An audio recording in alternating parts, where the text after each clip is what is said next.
County cricket খেলতে England গেলেন তামিম ইকবাল। কন্ডিশনের সঙ্গে মানিয়ে নিয়ে ভালো খেলার প্রত্যয়। অস্থিরতা চললেও এখনো অস্ট্রেলিয়ার বাংলাদেশ সফরের আশাবাদ। বিফলে গেল ডিকুয়েলা গুনাথিলাকার রেকর্ড জুটি। হাম্বানটোটায় চতুর্থ ওয়ানডেতে বৃষ্টি আইনে শ্রীলঙ্কাকে 4 উইকেটে হারিয়ে সিরিজে সমতা জিম্বাবুয়ের। এএফসি বাছাই পর্ব সামনে রেখে 23 সদস্যের দল ঘোষণা বাফুফের। ফলাফল নিয়ে ভাবনা নয়, ফুটবলারদের সেরা খেলাটা চান কোচ।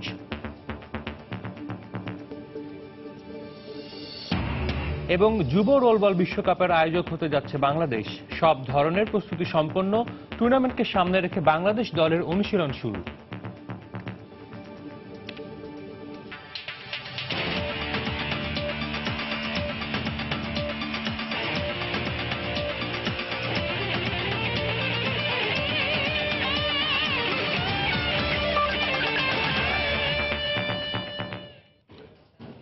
বিশ্বের নানা প্রান্তের খেলাধুলার খবর নিয়ে আমাদের নিয়মিত আয়োজন খেলার সময়, আর এই আয়োজনে আপনাদের সঙ্গে আছি আমি সাজিদ মুস্তাহিদ। শুরুতে ক্রিকেট। কাউন্টি ক্রিকেট খেলতে ইংল্যান্ডে গেলেন বাংলাদেশের dashing opener Tamim Iqbal. County দল এসেক্সের হয়ে ন্যাটওয়েস্ট টি-20 ব্লাস্টে অংশ নেবেন তিনি। অস্ট্রেলিয়ান ক্রিকেটে অস্থিরতা চললেও অজিদের বাংলাদেশ সফরের বিষয়ে আশাবাদী তামিম। পাশাপাশি কদিন আগে ইংল্যান্ডের মাটিতে চ্যাম্পিয়ন্স ট্রফি খেলে আসায় কাউন্টি ক্রিকেটে সেই অভিজ্ঞতা কাজে লাগাতে চান এই বাঁহাতি ওপেনার। ইংল্যান্ডে যাবার আগে বিমানবন্দরে এমনটাই জানান তিনি। ইংল্যান্ড তামিম ইকবালের জন্য সবসময়ই পোয়াবারো। ক্রিকেটের জনক দেশটিতে ব্যাট হাতে যখনই নেমেছেন নিজের জাত চিনিয়েছেন আলাদা করে, সেটি টেস্ট, ওয়ানডে কিংবা টি-20 যে ফরম্যাটেই হোক না কেন। সবশেষ চ্যাম্পিয়ন্স ট্রফির উদাহরণ টানা যেতে পারে। 4 ম্যাচে 1টি সেঞ্চুরি আর 2টি 50 এসেছে তার ব্যাট থেকে। জায়গা করে নিয়েছেন সমালোচকদের সেরা একাদশেও। এবার ভিন্ন যাত্রা, দেশের সেরা ওপেনার ইংল্যান্ড যাচ্ছেন কাউন্টি খেলতে। প্রায় অর্ধযুগ আগে কাউন্টি খেলেছিলেন তামিম। এবার ভিন্ন দলের হয়ে আবারও একই ফরম্যাটে দেখা যাবে এই ড্যাশিং ওপেনারকে। সব মিলিয়ে ইংল্যান্ডের কন্ডিশনটা বেশ পরিচিত তামিমের। যে টুর্নামেন্ট খেলতে যাচ্ছি এটা টোটালি একটা ডিফারেন্ট ফরম্যাট। আমার চেষ্টা থাকবে যে আমি যতটুকু আমার বেস্ট দিতে পারি, আর সবচেয়ে বড় কথা হলো একটা ভালো এক্সপিরিয়েন্স হবে। আগস্টে দেশের মাটিতে অস্ট্রেলিয়ার বিপক্ষে টেস্ট সিরিজ। তার আগেই দেশে ফিরবেন তামিম। সিরিজের আগে নিজে কিংবা দলের সবাই পর্যাপ্ত সময় পাবেন বলে সিরিজ নিয়ে বেশ আশাবাদী তামিম। অস্ট্রেলিয়া সিরিজের জন্য হয়তো এটা খুব একটা বেশি হেল্প হবে কি হবে না এটা বলতে পারি না, বিকজ এটা টোটালি ডিফারেন্ট একটা ফরম্যাট খেলতে যাচ্ছি। একটা জিনিস ভালো যে আমার কাছে সময় আছে, আর এই টুর্নামেন্টটা খেলে এসেও আমার কাছে অনেকদিন সময় থাকবে টেস্ট ম্যাচের জন্য প্রিপেয়ার হওয়ার জন্য। অস্ট্রেলিয়ার সাথে সিরিজটা আমার কাছে মনে হয় খুবই ইন্টারেস্টিং একটা সিরিজ হবে। এদিকে বেতন ভাতা সংক্রান্ত ঝামেলায় নাজুক ক্রিকেট অস্ট্রেলিয়া। এই বাঁহাতি ব্যাটসম্যান অবশ্য আশা করছেন শীঘ্রই সমস্যা সমাধান করে খেলতে আসবে অজিরা। কম বেশি প্রবলেম সব জায়গায় হয়, তাদের একটা সমস্যা হচ্ছে, বাট যেহেতু আমাদের হাতে বেশ কয়েকদিন সময় আছে, আমি কোয়াইট কনফিডেন্ট যে যখন ওদের আসার সময় তার আগে এটা ঠিক হয়ে যাবে। যখন ওরা আসবে তার আগে আমরা সব মেন্টালি আর ট্যাকটিক্যালি দুটো দিক থেকে রেডি থাকবো। এসেক্সের সঙ্গে 9 ম্যাচের জন্য চুক্তিবদ্ধ হয়েছেন তামিম। নোমান আব্দুল্লাহ, সময় সংবাদ, Dhaka. Sri Lanka Zimbabwe one day series প্রসঙ্গ। বিফলে গেল ডিকুয়েলা গুনাথিলাকার রেকর্ড জুটি। হাম্বানটোটায় 5 ম্যাচ সিরিজের চতুর্থ ওয়ানডেতে বৃষ্টি আইনে শ্রীলঙ্কাকে 4 উইকেটে হারিয়েছে জিম্বাবুয়ে। আগে ব্যাট করে 6 উইকেটে 300 রান করে স্বাগতিকরা। জবাবে বৃষ্টি আইনে জিম্বাবুয়ের টার্গেট দাঁড়ায় 219 run.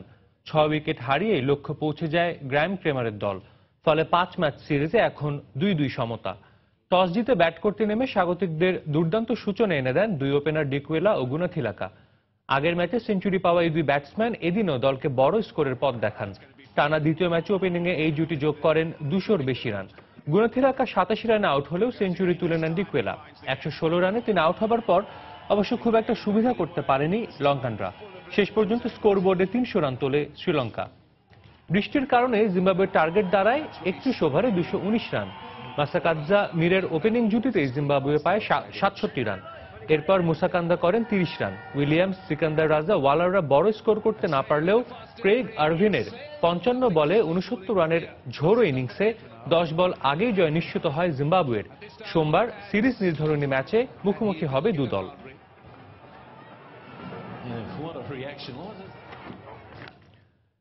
England south Africa test সিরিজের খবর। লর্ডস টেস্টে চালকের আসনে স্বাগতিক ইংল্যান্ড। তৃতীয় দিন শেষে 3 লায়নরা এগিয়ে আছে 216 রানে। হাতে আছে 9 উইকেট। প্রথম ইনিংসে 244 রানে পিছিয়ে থেকে তৃতীয় দিনের খেলা শুরু করে দক্ষিণ আফ্রিকা। ইংলিশদের বোলিং তোপে শেষ পর্যন্ত 361 রানে থামে তাদের প্রথম ইনিংস। জবাবে দ্বিতীয় ইনিংসে 1 উইকেটে 119 রান করেছে থ্রি লায়নরা। 5 উইকেটে 214 রান নিয়ে তৃতীয় দিন শুরু করে দক্ষিণ আফ্রিকা। আগের দিনের অপরাজিত ব্যাটসম্যান বাভুমা তুলে নেন 50। নাইট ওয়াচম্যান হিসেবে নামা রাবাদাও বেশ কিছুক্ষণ সঙ্গ দিয়ে আউট হন 27 রানে। বাভুমা 59 রানে আউট হলে 248 রানে 7 উইকেট হারায় প্রোটিয়ারা। তবে ডিকক ও ফিল্যান্ডারের ব্যাটিং দৃঢ়তায় দলীয় স্কোর 300 পেরোয় দক্ষিণ আফ্রিকা। দুজনই 50 তুলে নেন। 361 রানে দক্ষিণ আফ্রিকা অল আউট হয়। ইংল্যান্ডের হয়ে 4 উইকেট নেন মঈন আলী। 97 রানে এগিয়ে থেকে দ্বিতীয় ইনিংসে ব্যাট করতে নামে স্বাগতিকরা। অ্যালিস্টার কুকের সঙ্গে ওপেনিংয়ে 80 রান যোগ করেন নবীন কিটন জেনিংস, আউট হন ব্যক্তিগত 33 রানে। তবে দিনের বাকি সময়ে আর কোনো অঘটন হতে দেননি অ্যালিস্টার কুক ও গ্যারি ব্যালেন্স। 50 তুলে নিয়ে কুক অপরাজিত আছেন 59 রানে।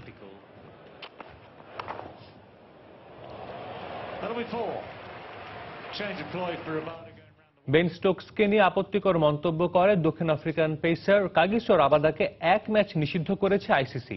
লর্ডস টেস্টে স্টোকসকে আউট করার পর এই অভিযোগ ওঠে রাবাদার বিরুদ্ধে। আইসিসির আচরণবিধি 1-এর আর্টিকেল 2.1.7 লঙ্ঘন করায় রাবাদাকে ম্যাচ ফির 15% জরিমানার পাশাপাশি একটি ডিমেরিট পয়েন্ট আরোপ করে ক্রিকেটের সর্বোচ্চ সংস্থা।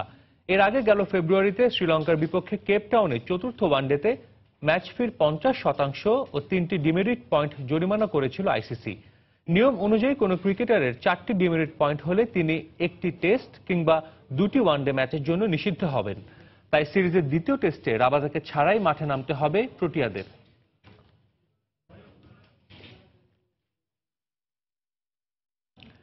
সিরিজের একমাত্র টি-20তে রোববার মুখোমুখি হবে ভারত ও ওয়েস্ট ইন্ডিজ। টেস্ট ও ওয়ানডে সিরিজ হারের পর স্বাগতিক ওয়েস্ট ইন্ডিজের জন্য সুযোগ এখন একমাত্র টি-20তে জয় পাওয়ার। কিংস্টনের স্যাবিনা পার্কে ম্যাচটি শুরু হবে বাংলাদেশ সময় রাত 9:30টায়। ক্যারিবীয়দের জন্য সুখবর হলো টি-20র মহাতারকা ক্রিস গেইলের দলে ফেরা। সাথে Evin Lewis, Marlon Samuels, Jason ওয়ালটনরা জ্বলে উঠতে পারলে মাথা ব্যথার কারণ হতে পারে ভারতের বোলারদের জন্য। বল হাতে সুনীল নারায়ণ, স্যামুয়েল বাদ্রি, জেরম টেইলররাও আছেন ভালো ফর্মে। যদিও ঘরের মাঠে টেস্ট ও ওয়ানডেতে বড় ব্যবধানে হেরে কিছুটা হলেও আত্মবিশ্বাস খরায় ভুগছে ক্যারিবীয়রা। তবে গেল 5 ম্যাচে 4 জয় থেকে কিছুটা হলেও স্বস্তি পেতে পারে ব্র্যাথওয়েটের দল। এদিকে ছন্দে আছে ভারত। টেস্ট ওয়ানডে সিরিজ জয়ের পর এবার সফররতদের জন্য হাতছানি টি-20 সিরিজ জয়ের। একমাত্র রাহানের বদলে অধিনায়ক বিরাট কোহলিকে দেখা যেতে পারে ওপেনিংয়ে। এছাড়া যুবরাজ, ধোনি, পান্ডিয়া, যাদবরা রয়েছেন দারুণ ফর্মে। আর বল হাতে স্বাগতিকদের জন্য মাথা ব্যথার কারণ হতে পারে উমেশ যাদব, ভুবনেশ্বর কুমার, অশ্বিন বা জাদেজার ঘূর্ণি।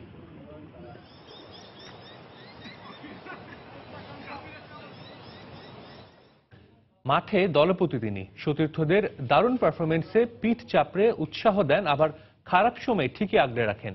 আবার নিজের একক নৈপুণ্যে দলের জয় দিয়েছেন সামনে থেকে নেতৃত্ব। বলা হয় সাম্প্রতিক বাংলাদেশের সাফল্যের অনেকটা জুড়ে আছে মাশরাফি বিন মুর্তজার অধিনায়কত্বের ভূমিকা। মাঠের বাইরে মাশরাফি একজন বাবাও। সে দায়িত্বে কতটুকু সফল মাশরাফি তা এখনই বলা যাবে না। তবে ক্রিকেট নিয়ে সারা বছর ব্যস্ত বাবাকে একটু কাছে পেলেই আঁকড়ে ধরেন সন্তানরা। মেয়ে হুমায়রা মুর্তুজা আর ছেলে সাহেল মুর্তুজাকে নিয়ে শনিবার বিসিবির জিমনেশিয়ামে গিয়েছিলেন মাশরাফি। দর্শক, সেখানকার কিছু খণ্ডচিত্র দেখে আসি এবার।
দেশের ফুটবলের খবর। এএফসি অনূর্ধ্ব 23 চ্যাম্পিয়নশিপের বাছাই পর্বের আগে প্রস্তুতি ম্যাচ খেলতে রোববার নেপাল যাবে বাংলাদেশ ফুটবল দল। মূল পর্বে খেলা নিয়ে আপাতত কোনো ভাবনা না থাকলেও টুর্নামেন্টে দলের কাছ থেকে সেরা খেলাটা আশা করছেন অস্ট্রেলিয়ান কোচ অ্যান্ড্রু ওয়ার্ড। এদিকে বাফুফের সহ সভাপতি কাজী নাবিল আহমেদ জানান, ভবিষ্যৎ প্রস্তুতির জন্যই বেছে নেওয়া হয়েছে এই টুর্নামেন্টকে। গেল অক্টোবরে ভুটানের বিপক্ষে বিপর্যয়ের পর আর কোনো আন্তর্জাতিক ম্যাচ খেলেনি বাংলাদেশ ফুটবল দল। এবার দীর্ঘ সময় বিরতির পর এএফসি অনূর্ধ্ব 23 ফুটবল চ্যাম্পিয়নশিপের বাছাই পর্বে অংশগ্রহণের মধ্য দিয়ে আবারও আন্তর্জাতিক কোনো আসরে ফিরছে দেশের ফুটবল। তাই এই টুর্নামেন্ট ঘিরে অনূর্ধ্ব 23 দলের কাছ থেকে তেমন কোনো প্রত্যাশা না থাকলেও আছে শতভাগ আস্থা। আগামী 19 থেকে 23 জুলাই ফিলিস্তিনে বাছাই পর্বের ম্যাচ খেলবে বাংলাদেশ অনূর্ধ্ব 23 দল। তার আগে অস্ট্রেলিয়ান কোচ অ্যান্ড্রু ওয়ার্ডের অধীনে মাত্র 2 সপ্তাহ অনুশীলনের সুযোগ পেয়েছে তারা, যার অংশ হিসেবে ঢাকা আবাহনীর বিপক্ষে একটি প্রস্তুতি ম্যাচও খেলেছে ওয়ার্ডের শিষ্যরা। এবার নেপালের বিপক্ষে 11 জুলাই আরও একটি প্রস্তুতি ম্যাচ খেলবে লাল সবুজের প্রতিনিধিরা। তবে তার আগে ঢাকা আবাহনীর বিপক্ষে 1-0 গোলের জয় কিছুটা হলেও আত্মবিশ্বাস যোগাবে বাংলাদেশকে। নেপালের পর 13 জুলাই কাতার অলিম্পিক দলের বিপক্ষে শেষ প্রস্তুতি ম্যাচ খেলবে তারা। কাতারে 3 দিনের অনুশীলন শেষে ফিলিস্তিনে বাছাই পর্বে অংশ নেওয়ার উদ্দেশ্যে রওনা হবে বাংলাদেশ অনূর্ধ্ব 23 দল। আমি ছেলেদের খেলা নিয়ে আত্মবিশ্বাসী। বলবো না তারা পরের রাউন্ডে উঠে যাবে, কারণ ওরা এখনো প্রস্তুত হচ্ছে। তবে হ্যাঁ, চাইবো যাতে টুর্নামেন্টে ওরা তাদের সেরাটা দিয়ে খেলে। আমরা শুরুটা ভালো করতে চাই। এদিকে বাছাই পর্বের বাধা উতরাতে পারবে ছেলেরা, এমন প্রশ্নের জবাবে অস্ট্রেলিয়ান কোচ জানালেন, চূড়ান্ত পর্বে উঠতে পারা না পারাটা বড় ব্যাপার নয়, বরং ছেলেরা তাদের সর্বোচ্চটুকু দিয়ে খেলতে পারলেই সন্তুষ্ট তিনি। এদিকে বাফুফের সহসভাপতি জানালেন, আগামী সাফ ও বঙ্গবন্ধু গোল্ড কাপকে লক্ষ্য করে ভবিষ্যতের জাতীয় দলের কথা মাথায় রেখে প্রস্তুতির অংশ হিসেবে বেছে নেওয়া হয়েছে এই টুর্নামেন্টকে। এটা কিন্তু একটা অত্যন্ত টাফ টুর্নামেন্ট। 3টা দলই কিন্তু অনেক বেশি শক্তিশালী। হঠাৎ করে রেজাল্ট অন্যরকম আশা করা আমার মনে হয় হবে কিছুটা অবাস্তব প্রত্যাশা। এই টুর্নামেন্টে আমরা খেলতেছি আমাদের ভবিষ্যৎ প্রিপারেশন গুলোকে আরো কিভাবে ভালো করা যায় সেটারই একটা পরীক্ষামূলক এবং প্রস্তুতিমূলক টুর্নামেন্ট হিসাবে। নেপালের উদ্দেশ্যে দেশ ছাড়ার আগে এএফসি অনূর্ধ্ব 23 চ্যাম্পিয়নশিপের বাছাই পর্বের জন্য 23 সদস্যের দল ঘোষণা করেছে বাফুফে। ফারজানা মুমু, সময় সংবাদ, ঢাকা। এদিকে এএফসি অনূর্ধ্ব 23 ফুটবল চ্যাম্পিয়নশিপের বাছাই পর্বকে সামনে রেখে 23 সদস্যের প্রাথমিক দল ঘোষণা করেছে বাংলাদেশ ফুটবল ফেডারেশন। এছাড়া 4 ফুটবলারকে রাখা হয়েছে স্ট্যান্ড বাই লিস্টে।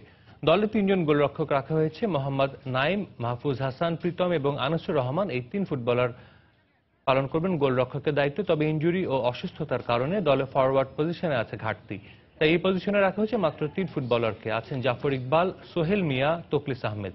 এছাড়া রক্ষণ ভাগের দায়িত্বে আছেন বাদশাহ, ফয়সাল, সুশান্ত, ত্রিপুরা, আতিকুজ্জামান, সবুজ, মানিক, বাবলু ও রহমত মিয়া।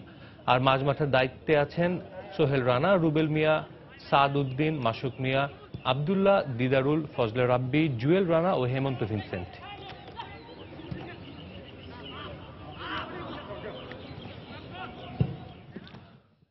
প্রথমবারের মতো আয়োজিত যুব রোলবল বিশ্বকাপের আয়োজক হতে যাচ্ছে বাংলাদেশ। সম্পন্ন হয়েছে সব ধরনের প্রস্তুতি, এখন শুধু অপেক্ষা আনুষ্ঠানিক ঘোষণার। এমনটাই জানিয়েছেন বাংলাদেশ রোলার স্কেটিং ফেডারেশনের সাধারণ সম্পাদক আসিফ আহমেদ। এদিকে টুর্নামেন্টকে সামনে রেখে এরই মধ্যে প্রস্তুতি শুরু করে দিয়েছে বাংলাদেশ দল।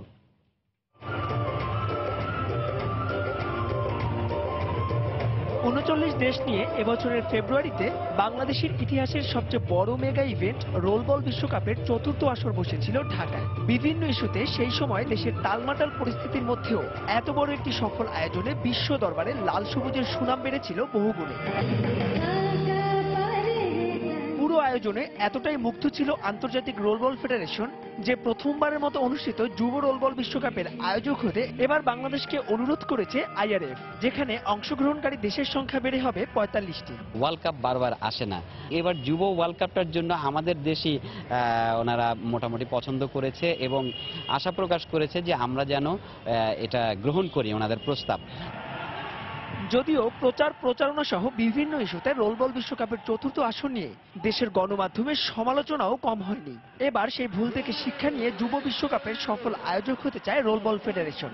আমরা সবচেয়ে একবারে ছোট একটা ফেডারেশন, তারপরে যে ওয়ার্ল্ড কাপ করতে পেরেছি এবং 600 650 পার্টিসিপেন্ট এখানে অ্যাটেন্ড করেছে। আমাদের অনেক ভুল ত্রুটি হয়েছে, আমি আশা করি সেই ভুল ত্রুটিগুলো যদি আমরা শুধরে নিতে পারি আরো আকর্ষণীয় হবে এই ওয়ার্ল্ড কাপ। এদিকে টুর্নামেন্টকে সামনে রেখে ইতোমধ্যে খেলোয়াড় বাছাই শুরু করে দিয়েছে বাংলাদেশ দল। মূল আসরে চতুর্থ হলেও এবার শিরোপায় চোখ থাকবে মাসুম শিষ্যদের। প্রিমিনারি ট্রেনিংও আমাদের শুরু হয়ে গেছে অলরেডি।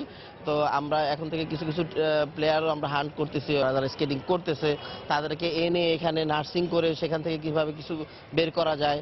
তো লক্ষ্য একটাই, গতবার আমরা ফেল হয়েছি, কিন্তু এইবার আমাদের সরাসরি চ্যাম্পিয়ন হওয়ার জন্য আমরা ফাইট করব এবং ইনশাল্লাহ আমরা চ্যাম্পিয়ন হব, কারণ গতবারের একটা ভালো একটা এক্সপিরিয়েন্স টিম কিন্তু আমাদের রয়ে গেছে।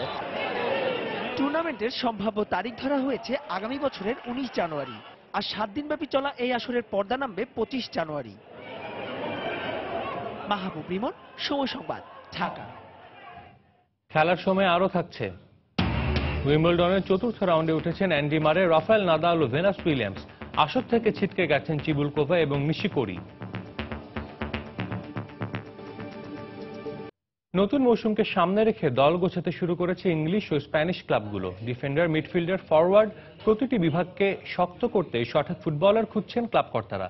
চেলসি, ম্যানচেস্টার ইউনাইটেড, রিয়াল মাদ্রিদের মতো বড় দলগুলোতে আসতে যাচ্ছে পরিবর্তন। দর্শক, এবারের প্রতিবেদনে জানবো ইউরোপিয়ান দলবদলের খবর। নতুন মৌসুম শুরু হতে সময় রয়েছে বেশ অনেকদিন, তবে ক্লাব কর্তারা ব্যস্ত পরের মৌসুমে দলকে আরো শক্তভাবে সাজাতে। শিরোপা জয়ের লক্ষ্যে সব ধরনের পরিকল্পনা করছেন তারা, আর তাই বিশ্বের বড় তারকা ফুটবলারদের দলে ভেড়াতে ব্যস্ত ক্লাবগুলো। দলবদলের আলোচনায় সবার আগে আসবে রিয়াল মাদ্রিদের দুই তারকা আলভারো মোরাতা ও হামেস রদ্রিগেজের নাম। সামনের মৌসুমে হয়তো সান্তিয়াগো বার্নাবুতে দেখা যাবে না এই দুই তারকাকে। এরই মধ্যে রিয়াল সভাপতি দুজনকে একসাথে বিক্রির জন্য 150 মিলিয়ন ইউরো দাম হাঁকিয়েছেন। এদিকে মোরাতাকে পেতে মুখিয়ে রয়েছে ইংলিশ চ্যাম্পিয়ন চেলসি, কারণ ব্লুজদের প্রধান টার্গেট রোমেরো লুকাকু এরই মধ্যে নাম লিখিয়েছেন ম্যানচেস্টার ইউনাইটেডে। তাই মোরাতা ও হামেস রদ্রিগেজকে পেতে চেলসিকে 150 মিলিয়ন ইউরো গুনতে হবে।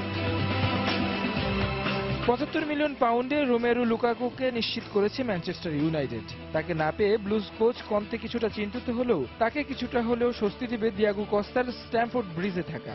অ্যাটলেটিকো মাদ্রিদে যাওয়ার কথা থাকলেও কস্তা তার সিদ্ধান্ত পরিবর্তন করে থাকতে চাচ্ছেন স্ট্যামফোর্ড ব্রিজে। সে ব্যাপারে চেলসির সাথে এরই মধ্যে কথা বলেছেন এই স্প্যানিশ ফুটবলার। এদিকে রিয়ালের ব্রাজিলিয়ান ডিফেন্ডার দানিলোকে পেতে 22 মিলিয়ন পাউন্ড প্রস্তাব করেছে চেলসি। যদিও এই ব্রাজিলিয়ান চেষ্টা করছেন জুভেন্টাসে যোগ দিতে, তাকে পাওয়ার যুদ্ধে ইউভের সাথে আবার যোগ দিয়েছে চেলসি। মাদ্রিদের ওয়েলস তারকা গ্যারেথ বেলকে দলে বেড়ানোর যুদ্ধে এবার ম্যানিউর সাথে যোগ দিয়েছে পিএসজি। আসছে মৌসুমে চিরচেনা ওল্ড ট্র্যাফোর্ডে দেখা যাবে না ওয়েন রুনিকে। ফুটবল ক্যারিয়ারের লম্বা সময় ম্যানচেস্টার ইউনাইটেডের জার্সিতে কাটিয়েছেন এই ইংলিশ ফুটবলার। গেল মৌসুম অনেকটা অচেনা রূপে কেটেছে রুনির। ইংলিশ ক্লাব এভারটনের সাথে আগামী 2 বছরের জন্য চুক্তি করতে আগ্রহ প্রকাশ করেছেন রুনি। ভক্তরা আসছে মৌসুমে ম্যান ইউ জার্সিতে মিস করবে তাকে। এদিকে আর্সেনালের বড় তারকা অ্যালেক্স সানচেজকে হয়তো আর দেখা নাও যেতে পারে গানার শিবিরে। পেপ গার্দিওলা জোরে সোরে চাইছেন এই চিলিয়ানকে তার দলে ভেড়াতে। শিমুল, সময় সংবাদ। বিশ্বের সবচেয়ে দামি ফুটবলার পল পগবা, তবে রোমেলু লুকাকুর ট্রান্সফার ফি ছাড়িয়ে যেতে পারে পগবার সেই রেকর্ড। 75 মিলিয়ন পাউন্ড এভারটন থেকে ম্যানচেস্টার ইউনাইটেডে যোগ দিয়েছেন এই বেলজিয়ান স্ট্রাইকার।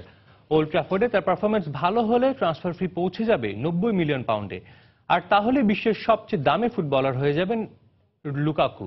টফিসদের হয়ে গেল 3 মৌসুমে 133 ম্যাচে করেছেন 71 গোল। প্রিমিয়ার লিগেও পরীক্ষিত তিনি। দর্শক, এভারটনের হয়ে কেমন ছিল লুকাকুর পারফরমেন্স তারই কিছু ঝলক দেখে আসি।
বিশ্ব দরবারে ফিফার ভাবমূর্তি অক্ষুণ্ণ রাখতে সংস্থাটির সঙ্গে কাজ করছেন কিংবদন্তি সব ফুটবলাররা। তারই অংশ হিসেবে সুইজারল্যান্ডের ব্রিগে অনুষ্ঠিত হলো একটি প্রদর্শনী ম্যাচ, যেখানে অংশ নিয়েছিলেন দিয়েগো ম্যারাডোনা, রোনালদো সহ বিশ্বের নামকরা সব ফুটবলাররা। মূলত ফিফার ডেভেলপমেন্ট প্রোগ্রামের অংশ হিসেবে আয়োজন করা হয় এই ম্যাচটি।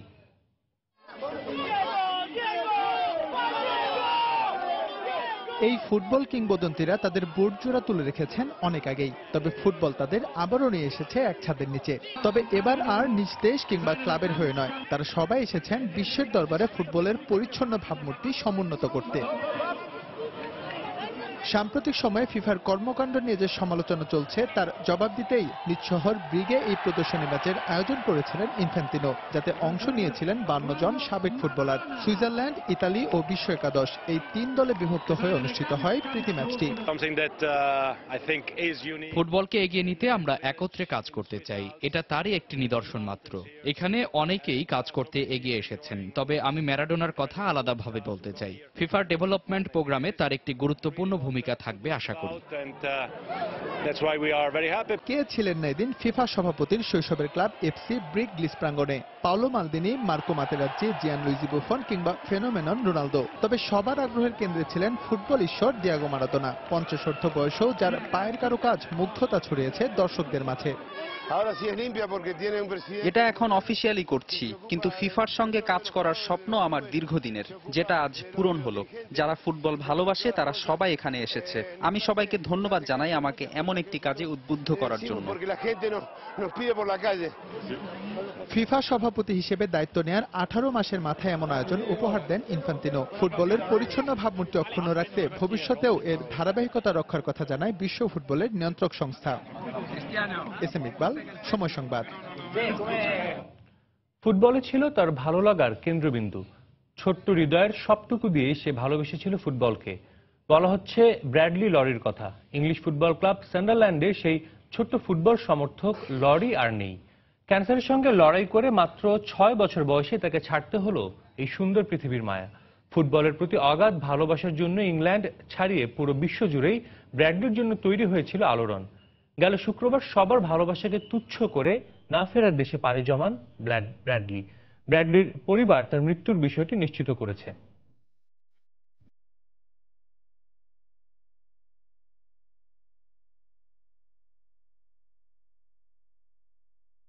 গুটি গুটি পায়ে সবুজ মাঠে দাপিয়ে বেড়ানো, স্বপ্ন ছিল পায়ের জাদুতে একদিন বিশ্ব মাতানোর। ব্র্যাডলি লরি সেই স্বপ্নের মৃত্যু মানতে পারছে না ফুটবল বিশ্ব।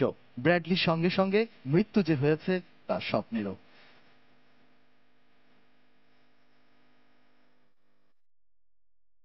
ইংল্যান্ডের ফুটবল ক্লাব সান্ডারল্যান্ডের অন্ধ ভক্ত ছিল ব্র্যাডলি।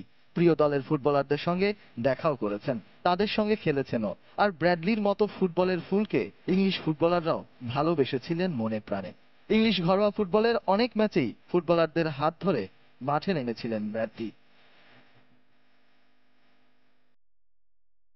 সবাই তো আগেই জেনে গিয়েছিলেন এই পৃথিবীর আলোতে আর মাত্র কয়েকটা দিনই পাওয়া যাবে ব্র্যাডলিকে, কারণ মাত্র 18 মাস বয়সেই তার শরীরে বাসা বেঁধেছিল মরণঘাতী ব্যাধি ক্যান্সার। তার চিকিৎসার জন্য বিপুল পরিমাণ পাউন্ডও জমা পড়েছিল নির্ধারিত তহবিলে, কিন্তু কোনো ভালোবাসা দিয়েই শেষ পর্যন্ত বাধা যায়নি ব্র্যাডলিকে।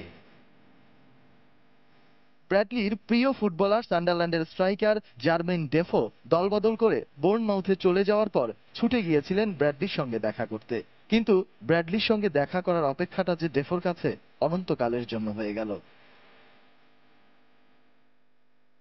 ব্র্যাডলির জন্য সান্ডারল্যান্ড দিয়েছিল আলাদা জার্সি। ইংল্যান্ড লিথুনিয়ার এক প্রীতি ম্যাচেও মাঠে নেমেছিল ব্র্যাডলি।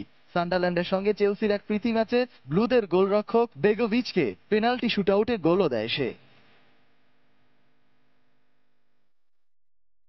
ছোট্ট শিশুটির প্রতি সবার এই ভালোবাসাই তাকে বিশ্বজুড়ে এনে দিয়েছিল ফুটবল মাস্কট নামের পরিচিতি। তার অটোগ্রাফ শিকারী চাহনি আর কথা বলবে না। ফুটবল পায়ে নিয়ে দৌড়াবে না ফুটবল স্বর্গের সেই শিশুটি। তারপরও অঙ্কুরেই ঝরে পড়া ফুল ব্র্যাডলি লরির জন্য ভালোবাসা নিরন্তর এবং সীমাহীন।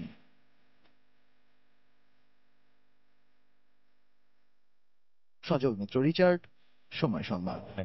উইম্বলডন টেনিসের খবর। জয়ের ধারা ধরে রেখেছে প্রত্যাশিতরাই। পিছিয়ে পড়েও শেষ পর্যন্ত জয় নিয়ে কোর্ট ছেড়েছেন নারী এককের শীর্ষ বাছাই অ্যাঞ্জেলিক কারবার। যুক্তরাজ্যের শেলভি রজারকে 4-6, 7-6, 6-4 গেমে হারিয়েছেন কেরবার। প্রথম সেটে এই জার্মানকে চমকে দেন শেলভি। কোর্টে দারুণ দাপট দেখিয়ে 4-6 গেমে সেট জিতে নেন যুক্তরাজ্যের এই টেনিস তারকা। এরপরে চেনা রূপে ফেরেন কেরবার। পরের 2 সেটে রাজত্ব দেখান এই জার্মান তারকা। 7-6 ও 6-4 গেমে সেট জিতে নেন তিনি। এদিকে প্রত্যাশিতভাবে জয় পেয়েছেন আরেক তারকা ক্যারোলিন ওজনিয়াকি। এস্তোনিয়ান তারকা কন্তাভেইটকে 6-3, 7-6 ও 6-2 সেটে হারিয়ে এগিয়ে থাকলো ডেনমার্কের এই টেনিস তারকা। এদিকে ছেলেদের এককে জয় পেয়েছেন নোভাক জোকোভিচ, মিলোস রাওনিক ও গ্রিগর দিমিত্রভ। এদিকে উইম্বলডন টেনিসের তৃতীয় রাউন্ডে পুরুষ এককে জয় পেয়েছেন শীর্ষ বাছাই অ্যান্ডি মারে, জয় পেয়েছেন স্প্যানিশ তারকা রাফায়েল নাদাল।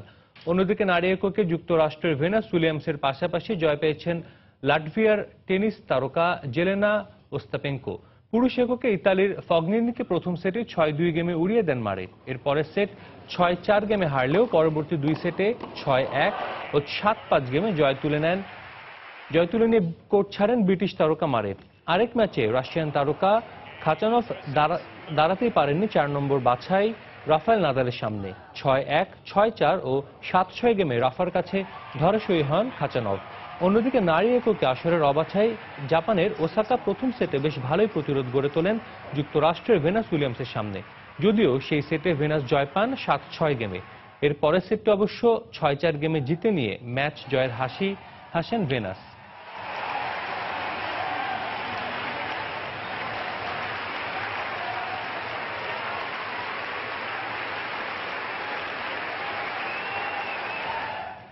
কর ফাঁকির মামলায় 21 মাসের সাজা থেকে মুক্তি পেলেন লিওনেল মেসি। তবে এই জন্য মেসিকে জরিমানা গুনতে হবে 2,52,000 ইউরো। এমনই রায় দিয়েছে স্পেনের একটি আদালত। রায় অনুযায়ী জেলে যেতে হচ্ছে না আর্জেন্টাইন সুপারস্টারকে। স্পেনের আইন অনুযায়ী কারো সাজা 2 বছরের কম হলে তাকে কারাদণ্ড দেওয়ার বিধান নেই। তবে মেসিকে জরিমানা গুনতে হচ্ছে ঠিকই। শুধু মেসি নন, তার বাবা হোর্হে মেসিকেও 15 মাসের সাজা থেকে মুক্তি দিয়েছেন আদালত। ছেলের মতো তাকেও জরিমানা গুনতে হচ্ছে 1,80,000 ইউরো। উল্লেখ্য 2007 থেকে 2009 সালের মধ্যে মেসি এবং তার বাবা 4.1 মিলিয়ন ইউরো ট্যাক্স ফাঁকি দিয়েছে বলে অভিযোগ আনে স্পেনের একটি আদালত। এরপর থেকে বিভিন্ন বিচারিক প্রক্রিয়ার মধ্য দিয়ে গেল শুক্রবার এই রায় ঘোষণা করেন আদালত।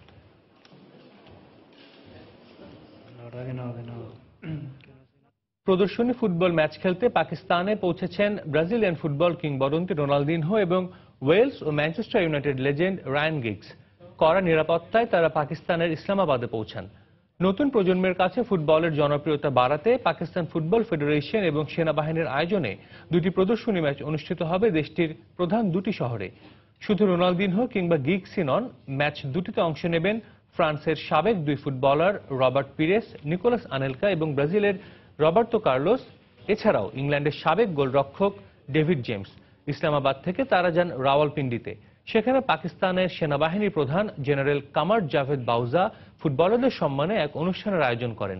সন্ত্রাসী হামলার কারণে দীর্ঘদিন ধরেই আন্তর্জাতিক ক্রিকেট থেকে নির্বাসিত পাকিস্তান। এ কারণে তাদেরও ধন্যবাদ জানান সেনাবাহিনী প্রধান। প্রদর্শনী ম্যাচে তারকা ফুটবলারদের সঙ্গে স্থানীয় তরুণ ফুটবলাররাও অংশ নেবেন।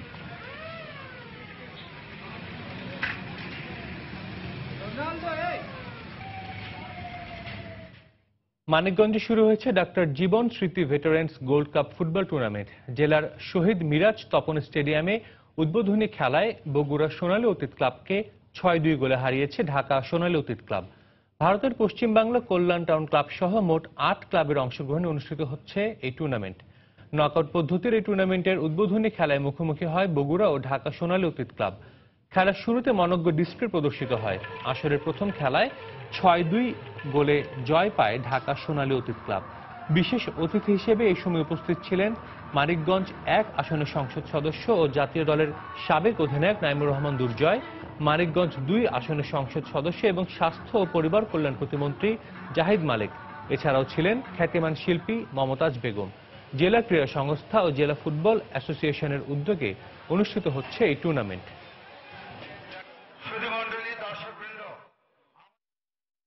এই টুর্নামেন্টের যেমন সাফল্য কামনা করছি, একই সঙ্গে এই টুর্নামেন্ট যেন শেষ পর্যন্ত খেলাধুলা বিশেষ করে ফুটবলের এই স্পিরিটটা নিয়ে বজায় রেখে সুশৃঙ্খলভাবে আমরা টুর্নামেন্টটা শেষ করতে পারি। আজকের এই খেলার মঙ্গল কামনা করে যারা আয়োজন করেছেন, আমরা আপনাদের সাথে সব সময় আছি। যে কোনো সময় আমাদেরকে যেটা বলবেন আমরা আপনাদের পাশে আছি। এদেশের সংস্কৃতি, এদেশের খেলাধুলা, এটা নিয়ে আমরা থাকতে চাই। খেলার সময়ের শীর্ষ সংবাদ জানিয়ে দিচ্ছে আরেকবার। কাউন্টি ক্রিকেট খেলতে ইংল্যান্ডে গেলেন তামিম ইকবাল। কন্ডিশনের সঙ্গে মানিয়ে নিয়ে ভালো খেলার প্রত্যয়। অস্থিরতা চললেও এখনো অস্ট্রেলিয়ার বাংলাদেশ সফরের আশাবাদ। বিফলে গেল ডিকুয়েলা গুনাথিলাকার রেকর্ড জুটি। হাম্বানটোটায় চতুর্থ ওয়ানডেতে বৃষ্টি আইনে শ্রীলঙ্কাকে 4 উইকেটে হারিয়ে সিরিজের সমতা জিম্বাবুয়ের। এএফসি বাছাই পর্ব সামনে রেখে 23 সদস্যের দল ঘোষণা বাফুফের। ফলাফল নিয়ে ভাবনা নয়, ফুটবলারদের সেরা খেলাটা চান কোচ। এবং যুব রোলবল বিশ্বকাপের আয়োজক হতে যাচ্ছে বাংলাদেশ। সব ধরনের প্রস্তুতি সম্পন্ন। টুর্নামেন্টকে সামনে রেখে বাংলাদেশ দলের অনুশীলন শুরু।